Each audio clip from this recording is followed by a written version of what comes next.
নমস্কার বন্ধুরা, আদাব। আমি একটু সকাল সকাল এলাম লাইভে। আমি দেখলাম যে পিনাকি বাবু একটা লেখা লিখেছেন চীনা সমাজতন্ত্রকে নিয়ে। তো উনি সেখানে বলেছেন যে চীন নাকি পুঁজিবাদ, এবং চীনের পুঁজিবাদ কেন পশ্চিমা পুঁজিবাদ থেকে আলাদা। এ কথা প্রসঙ্গে উনি বলেছেন যে চীনের যে রাষ্ট্র নাকি পুঁজিপতিদের যে নিয়ন্ত্রণে নেই। তার কারণ হলো পুঁজিপতিরা ক্লাস ইন ইটসেলফ হয়ে আছে, ক্লাস ফর ইটসেলফ হতে পারেনি। তো যে রাষ্ট্রটা পুঁজিপতিদের নিয়ন্ত্রণেই নেই সেই রাষ্ট্রটা পুঁজিবাদী হয় কি করে? উনি এই ভুলটা করলেন কেন? এটা প্রথম কথা। এটা দুটো কারণে হতে পারে। আর হলো কি, আরেকটা যে প্রশ্নের উত্তর ওনাকে দিতে হতো উনি দেননি, সেটা হলো তাহলে চীনের রাষ্ট্র কোন শ্রেণীর হাতে আছে? কারণ রাষ্ট্র মূলত কোনো না কোনো শ্রেণীর হাতিয়ার মার্কসের মতে।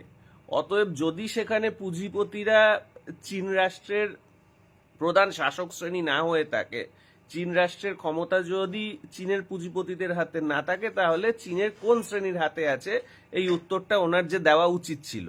কিন্তু উনি উত্তরটা এড়িয়ে গেলেন। উত্তরটা এড়িয়ে গিয়ে বললেন এভাবে মার্কস দিয়ে এক্সপ্লেন করা যাচ্ছে না। আসলে এক্সপ্লেন করা যাচ্ছে। আসলে চীনের রাষ্ট্রের নিয়ন্ত্রণ সেখানকার অগ্রগামী শ্রমিক শ্রেণীর হাতে, অ্যাডভান্স ওয়ার্কিং ক্লাসের হাতে। কিন্তু এই উত্তরটা দিয়ে দিলে ওনাকে মেনে নিতে হয় যে চীন হলো সমাজতন্ত্র। তো এতদিন পর উনি এসব বাগডুম বাগডুম কেন লিখলেন? এই জন্য লিখলেন কারণ ফাইনালি 2026 সালে এসে উনি এটা বুঝতে পারছেন যে চীনের সামনে এতগুলো আমেরিকা এবং ইউরোপ প্রায় দাঁড়াতেই পারছে না, দাঁড়াতে পারবে না। সেটা খুব স্বাভাবিক ছিল যদি উনি ঠিকমতো করে অ্যানালাইসিস জানতেন ইকোনমিক্সের। কিন্তু উনি ঠিকমতো জানেন না, তাই উনি এটা আগে বুঝতে পারেননি। আমি যেমন 2011 সাল থেকেই মোটামুটি বুঝে গেছি যে চীনের সামনে পশ্চিমের এতগুলো দেশ জাস্ট দাঁড়াতেই পারবে না। যাই হোক, এবার আমি বলি যে ওনার এই ভুল যে ব্যাখ্যাটা হলো কেন। এটার একটা গুরুত্বপূর্ণ কারণ হতে পারে যে ইনাকি বাবু আসলে ইকোনমিক্সটা কখনো পড়েননি। উনি মূলত, আমি যতদূর জানি, যে উনি চিকিৎসক এবং উনি আসলে অর্থনীতি কখনো পড়েননি। সেই জন্যে উনি পশ্চিম যেভাবে পুঁজিবাদ এবং সমাজতন্ত্রকে ডিফাইন করেন, আর মার্ক্সবাদীরা যেভাবে সমাজতন্ত্র আর হলো পুঁজিবাদকে ডিফাইন করে, দুটোকে উনি যে গুলিয়ে ফেলেছেন। পশ্চিমরা অদ্ভুতভাবে সমাজতন্ত্রকে ডিফাইন করে যেখানে কিনা যে রাষ্ট্রীয় মালিকানাধীন হলো গিয়ে তোমার যে রাষ্ট্রীয় মালিকানাধীন উৎপাদন ব্যবস্থা বেশি আছে, আর অন্যদিকে যে কম্পিটিশন কম, কারণ যে রাষ্ট্রীয় মালিকানাধীন সব, অতএব রাষ্ট্র একটাই মালিক, তাদের অতএব কোনো কম্পিটিশন নেই অথবা কম্পিটিশন কম। অন্যদিকে পশ্চিম পুঁজিবাদকে ডিফাইন করে এমন ভাবে, যেটা কিনা অ্যাডাম স্মিথ যেভাবে ডিফাইন করেছিল একটা সময় আর যে ওয়েলথ অফ দ্য নেশনস বইতে, যদিও অ্যাডাম স্মিথ কখনো ক্যাপিটালিজম বলে কিছু কথা উল্লেখই করেনি, কিন্তু পুঁজিবাদ অ্যাডাম স্মিথকে নিয়ে এসে বলে যেখানে নাকি বাজার আছে এবং যেখানে নাকি প্রাইভেট প্রপার্টি আছে এবং প্রাইভেট প্লেয়াররা নিজেদের মধ্যে কম্পিট করে, সেটা হলো পুঁজিবাদ। কিন্তু মার্ক্সবাদীরা কখনোই পুঁজিবাদ এবং সমাজতন্ত্রকে এভাবে ডিফাইন করে না। মার্ক্সবাদীরা ডিফাইন করে একটা রাষ্ট্রের নিয়ন্ত্রক যদি পুঁজিপতি শ্রেণী হয় তাহলে সেটা পুঁজিবাদী, আর একটা রাষ্ট্রের নিয়ন্ত্রক যদি অ্যাডভান্সড ওয়ার্কিং ক্লাস হয়, অগ্রগামী শ্রমিক শ্রেণী হয়, তাহলে সেটা সমাজতান্ত্রিক। এই জায়গাটা সবসময় আমি দেখেছি যে উনি মোটামুটি যে গুলিয়ে ফেলেন। উনি মার্ক্স দিয়ে পুঁজিবাদকে ব্যাখ্যা করতে গিয়ে আলটিমেটলি উনি কিন্তু যে পশ্চিমা যে ডেফিনিশন অফ পুঁজিবাদের সঙ্গে যে গুলিয়ে ফেললেন। আচ্ছা, এই জন্য যে সমস্যাটা তৈরি হয় সেটা হলো যে ওমার এই জন্য একজন মার্ক্সবাদী মনে করে, বিশেষ করে চীনের কমিউনিস্ট পার্টি এটা মনে করে যে সমাজতন্ত্রে রাষ্ট্রের নিয়ন্ত্রকটা অগ্রগামী শ্রমিক শ্রেণীর হাতে থাকে, অ্যাডভান্স ওয়ার্কিং ক্লাসের হাতে থাকে, এবং সেখানে পুঁজিপতি শ্রেণীও থাকতে পারে, কিন্তু পুঁজিপতি শ্রেণী under the control of the state থাকে। কন্ট্রোল অফ দ্য স্টেট মানে control of the advance working class থাকে। সেই জন্য পুঁজিপতি শ্রেণীকে সব সময় অ্যাডভান্স ওয়ার্কিং ক্লাসের কথা শুনেই চলতে হয়। আবার যদি সেটা কিনা একটা পুঁজিবাদী রাষ্ট্র হয়, সেখানে উল্টো হবে। সেখানে পুঁজিপতিদের হাতে রাষ্ট্রের নিয়ন্ত্রণ থাকে এবং সেখানে অ্যাডভান্স ওয়ার্কিং ক্লাস এবং এন্টায়ার ওয়ার্কিং ক্লাসকে পুঁজিপতিদের কথা শুনেই কিন্তু চলতে হয়। এবার যেটা প্রশ্ন সেটা হলো যে তাহলে এই দুটো ডেফিনিশনের মধ্যে আলাদা কি? এই দুটো ডেফিনিশনের আলাদা হলো যে চীনের কমিউনিস্ট পার্টি মনে করে রাষ্ট্রের নিয়ন্ত্রণটা অগ্রগামী শ্রমিক শ্রেণীর হাতে আছে, কিন্তু আমাদের যে পুঁজিপতিদেরও লাগবে। কেন লাগবে? কারণ সমাজতন্ত্র হলো পুঁজিবাদ থেকে কমিউনিজমের একটা যাত্রাপথ।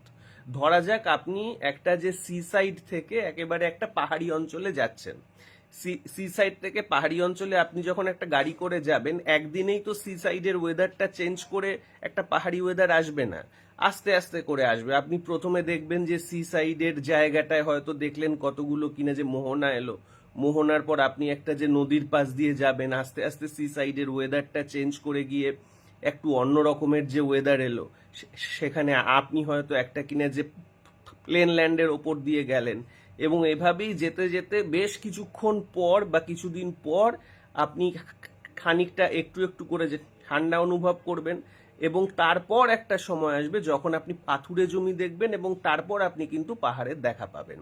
তার মানে হলো পুঁজিবাদ থেকে কমিউনিজমের যে যাত্রাপথকে সমাজতন্ত্র বলে, সে সমাজতন্ত্রের যে যাত্রাপথে সেখানে পুঁজিবাদী অনেক এলিমেন্টই থাকবে, এটাই নিয়ম।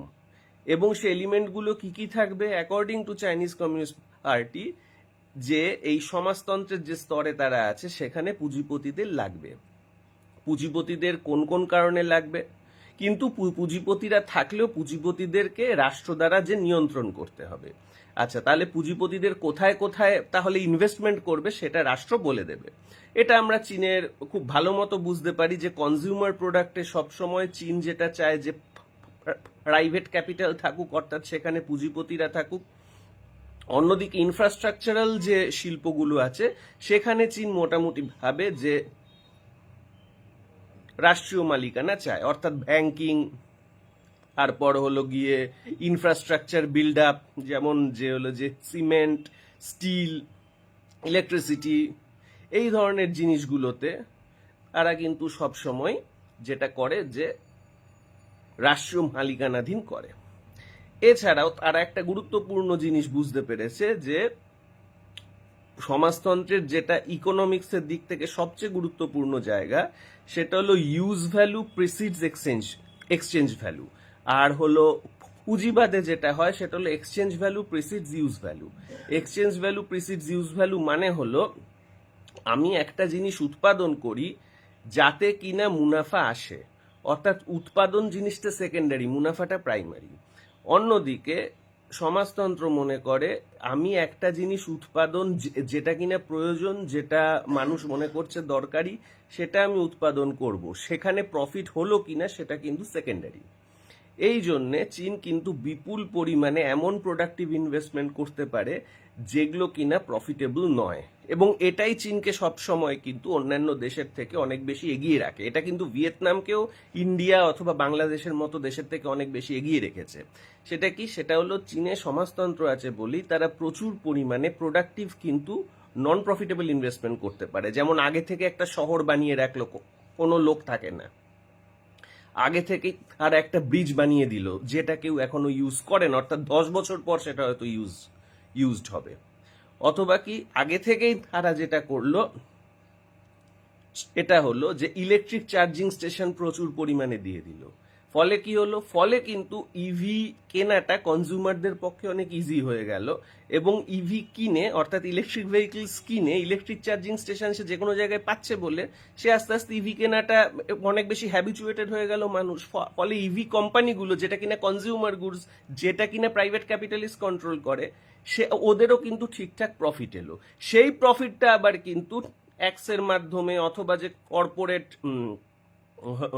হলো গিয়ে যে রেসপন্সিবিলিটির মাধ্যমে, অথবা কমিউনিস্ট পার্টি যেহেতু বড় বড় কোম্পানিগুলোর যে বোর্ড অফ ডিরেক্টরসে থাকে সেখান দিয়ে সবসময় কিন্তু সে এক্সট্রা প্রফিটটাকে তারা কিন্তু আবার যে চ্যানেলাইজ করে নেবে কোথায়?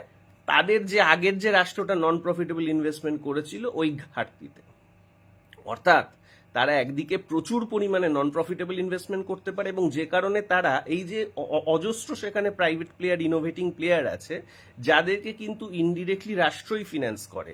সেটা আপনার রিসেন্ট ইলেকট্রিক ভেহিকল কোম্পানি যে বিওয়াইডি হতে পারে, সেটা খুব রিসেন্ট যে একটা এআই কোম্পানি খুব নাম করেছে ডিপসিক, যে কিনা ওপেন এআইকে হারিয়ে দিয়েছে, এবং 2025 ফেব্রুয়ারি মাসে উতাল পাতাল হয়ে গেছিল তার হলো গিয়ে যে এই ডিপসিকের একটা লার্জ ল্যাঙ্গুয়েজ মডেলে।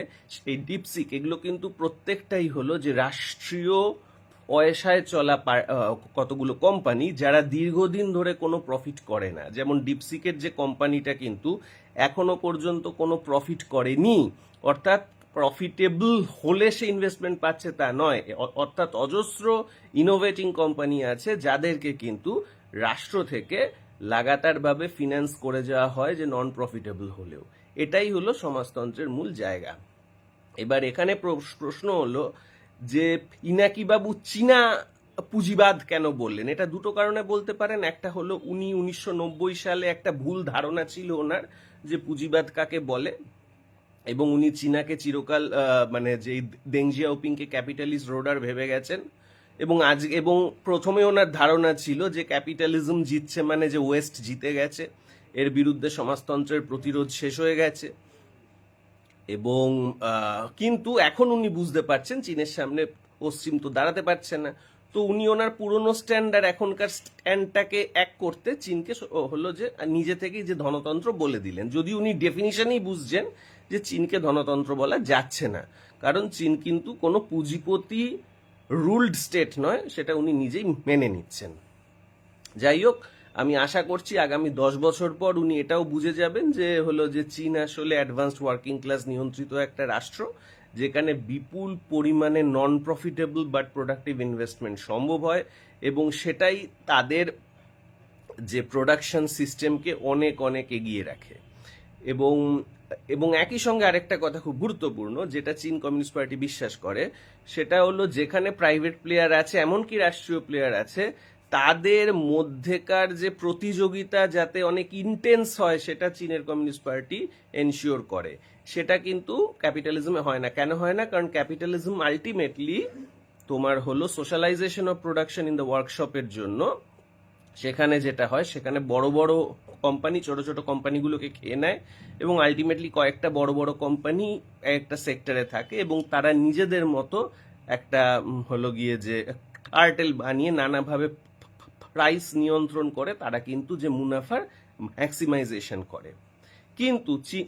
কিন্তু চীনে যেহেতু এইসব পুঁজিপতিদের হাতে যেহেতু কোনো আইন ব্যবস্থা নেই, রাষ্ট্র নেই, সেই জন্য ওরা কি করে, ওরা মানে চীনে কি হয়, চীন ক্যাপিটালিস্টদের বাধ্য করে নিজেদের মধ্যে ইন্টেন্স একটা প্রাইস কম্পিটিশন করতে। ইনফ্যাক্ট প্রাইস কম্পিটিশন চীনে এত ইন্টেন্স যে এর জন্য দীর্ঘদিন ধরে সেখানে ইনফ্লেশন হচ্ছে না, সেখানে কিনা যে ডিফ্লেশন হচ্ছে। চীনের কমিউনিস্ট পার্টির মতে চীনে যে বর্তমানে ডিফ্লেশন হচ্ছে এর কারণ কিন্তু ল্যাক অফ ডিম্যান্ড নয়, বরং ইন্টেন্স কম্পিটিশন। এবং এটা সত্যি কিনা এটা জানার জন্য বিআইএস অর্থাৎ ব্যাংক ফর ইন্টারন্যাশনাল সেটেলমেন্ট একটা ইয়েও চালাচ্ছে, একটা সার্ভেও চালাচ্ছে। তারা তাদের রিপোর্ট 2027 সালে পাবলিশ করবে, এবং সেখানে প্রথম একটা বিশাল গুরুত্বপূর্ণ জিনিস হয়তো আবিষ্কৃত হবে চীনা সমাজতন্ত্রের ক্ষেত্রে, যে ইন্টেন্স কম্পিটিশনের জন্য কিন্তু প্রাইস ফল করে, যে ডিফ্লেশন হয়, শুধুমাত্র চাহিদার অভাবেই ডিফ্লেশন হয় তা নয়। তো এগুলো খুব গুরুত্বপূর্ণ জিনিস, এগুলো না জেনে পিনাকি বাবু এ ধরনের কথা বলেছেন। তো পিনাকি বাবুর কথার কোনো গুরুত্ব নেই। চীনা হলো সমাজতন্ত্র, চায় না চীনা সমাজতন্ত্র বলতে হবে, চীনা ধনতন্ত্র নয়। কারণ চীনের রাষ্ট্র রয়েছে অ্যাডভান্সড ওয়ার্কিং ক্লাস অর্থাৎ অগ্রগামী শ্রমিক শ্রেণীর হাতে, এবং অন্য কোনো দেশ চীনকে রেপ্লিকেট করতে পারবে না যতক্ষণ না তাদের রাষ্ট্রের নিয়ন্ত্রণে অগ্রগামী শ্রমিক শ্রেণীর মতো অথবা অন্য কোনো শ্রেণী আসে। অর্থাৎ সেটা যদি কোনো না কোনোভাবে পুঁজিপতি শ্রেণীর হাতে থাকে, সে কখনোই চীনের মতো এগোতে পারবে না, অর্থাৎ চীনের মতো করে সে এগোতে পারবে না। অন্য কোনোভাবে এগোতে পারে, সেটা আলাদা বিষয়।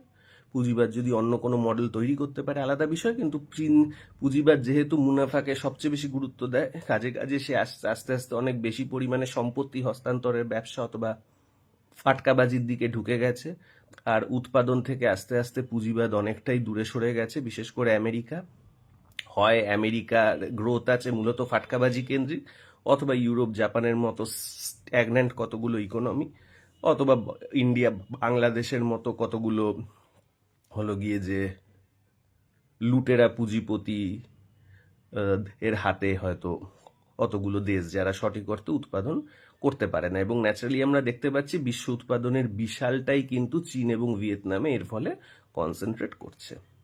আপনারা ভালো থাকবেন, অজস্র ধন্যবাদ।